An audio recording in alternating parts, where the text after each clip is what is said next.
இந்த கோவிலை பார்க்கும்போது எங்கள் கிராமத்துலேயே ஒரு அம்மன் கோவில் இருந்துச்சு. அந்த கோவில் இப்போ எப்படி இருக்குன்னு எனக்கு தெரியல. நான் சின்ன வயசில் இருந்தப்போ எங்கள் கிராமம் எப்படி இருந்துச்சுன்னு என் மனசுக்குள்ளே சின்னதாக ஒரு கற்பனை பண்ணி பார்த்துக்கிட்டேன்.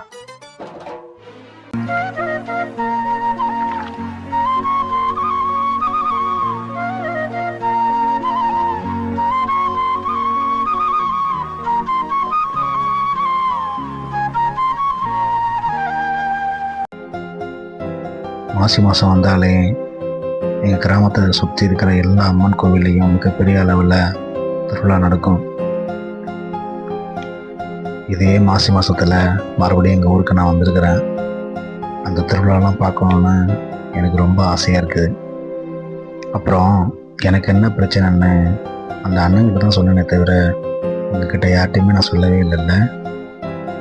நான் தற்கொலை பண்ண காரணம் என்ன, அந்த அண்ணன் என்னை எப்படி காப்பாற்றினாரு, இது எல்லா விஷயமே நாளைக்கு சொல்கிறேன்.